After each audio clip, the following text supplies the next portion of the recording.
তো উইন্ডোজ 11 এর কিন্তু 26H1 আপডেটটা অলরেডি চলে এসেছে। তো আজকে ভিডিওতে আমরা কথা বলবো উইন্ডোজ 11 এর এই নতুন আপডেট নিয়ে, যেটা আসলে ফিউচার উইন্ডোজ ভার্সন। তো ইন্টারেস্টিং ব্যাপার হলো যে এই নতুন ভার্সনে কিন্তু নতুন অনেক ফিচার অলরেডি অ্যাড করা শুরু হয়েছে, আমরা কিন্তু অনেকটাই ভিজিবল দেখতে পাচ্ছি। তো আজকে ভিডিওতে আমরা একদম সহজভাবে বুঝবো যে এই আপডেটটা আসলে কি কি নতুন নিয়ে এসেছে আর কি কি চেঞ্জ হয়েছে, আর এটা ইউজ করলে আপনার এক্সপিরিয়েন্স কেমন হবে। তো কথা না বাড়িয়ে চলুন শুরু করা যাক। প্রথমে একটা সিম্পল কথা, উইন্ডোজ আপডেট মানে শুধু কিন্তু বাগ ফিক্স না, এটা আসলে ইউজার এক্সপিরিয়েন্স ইমপ্রুভ করার একটা বড় স্টেপ। তো এই 26H1 আপডেট বেসিক্যালি হচ্ছে আগের যে ভার্সন 25H2 থেকে মিসিং কিছু ফিচার অ্যাড করা হয়েছে, মানে এটা একটা ক্যাচ আপ আপডেট আর কি। আচ্ছা, এখন আসি সবচেয়ে ইন্টারেস্টিং পার্ট, আর সেটা হচ্ছে এআই ফিচার্স কি কি অ্যাড হয়েছে।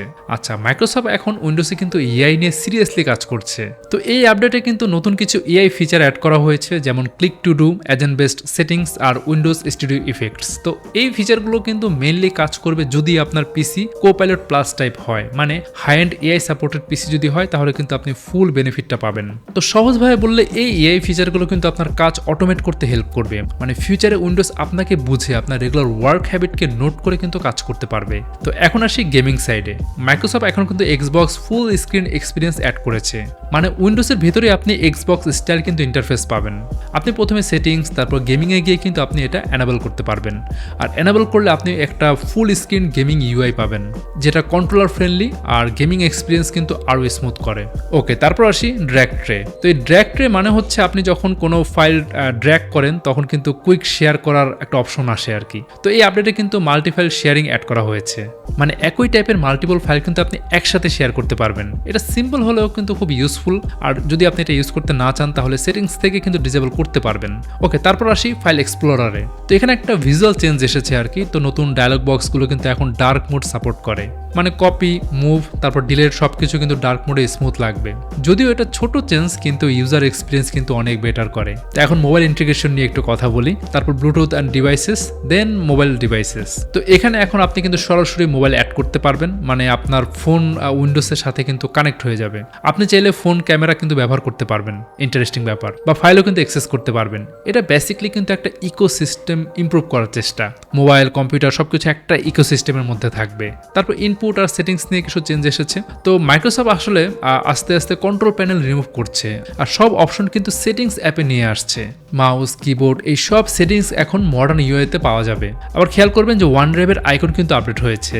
সেটিংসে নতুন আইকন দেখা যাবে, যেটা মেইনলি ভিজুয়াল ইমপ্রুভমেন্ট। ওকে, এখন একটা ইম্পর্টেন্ট ফিচার নিয়ে কথা বলি, এটা হচ্ছে কুইক মেশিন রিকভারি। এটা আসলে সিস্টেম রিকভারি রিলেটেড, মানে আপনার পিসি ক্র্যাশ হলে বা ইস্যু হলে উইন্ডোজ কিন্তু অটোমেটিক্যালি স্ক্যান করে ফিক্স করার চেষ্টা করবে।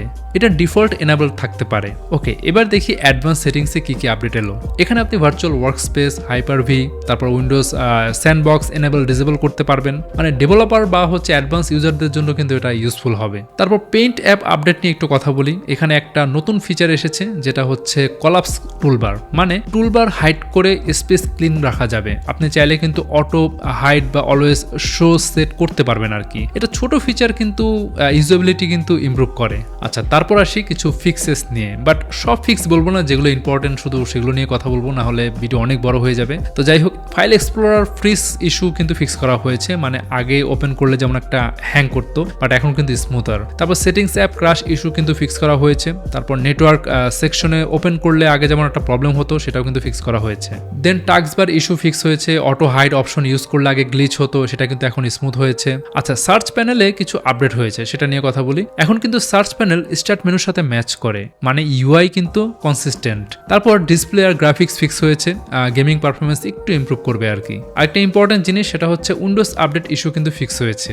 আগে আপডেট শেষে পিসি শাটডাউন না হওয়ার একটা প্রবলেম ছিল, বাট এখন সেটা কিন্তু ফিক্স। আচ্ছা, এখন ওভারঅল এক্সপিরিয়েন্স নিয়ে কথা বলি। এই আপডেট দেখে কিন্তু একটা জিনিস ক্লিয়ারলি বোঝা যাচ্ছে, সেটা হচ্ছে মাইক্রোসফট ফিউচার উইন্ডোজে এআই ফোকাস করছে, ইউআই ক্লিন করছে আর সিস্টেম স্টেবল করার কিন্তু চেষ্টা করছে। তো এক কথা, এটা হচ্ছে নেক্সট জেনারেশন উইন্ডোজ।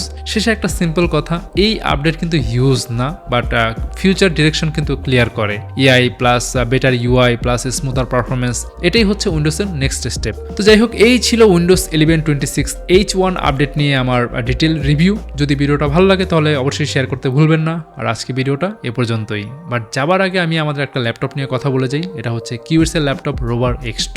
এই ল্যাপটপে ব্যবহার করা হয়েছে ইন্টেল 12 জেনারেশনের Core i5 Alder Lake 12450H processor. এটা হলো মোবাইল সেগমেন্টের এই সিরিজের প্রসেসর, মানে পারফরমেন্স ফোকাসড। এই প্রসেসর নেওয়ার অন্যতম কারণ হচ্ছে এই সিরিজের মধ্যে 12450H কিন্তু পারফরমেন্সের দিক থেকে অনেকটাই এগিয়ে থাকবে। যাই হোক, এই ল্যাপটপ নিয়ে বিস্তারিত জানতে ভিজিট করতে পারেন qubits.com। তাহলে আজকে যেতে হচ্ছে, দেখা হবে পরে কোনো ভিডিওতে নতুন কোনো টপিক নিয়ে। সে পর্যন্ত সবাই ভালো থাকবেন, সুস্থ থাকবেন।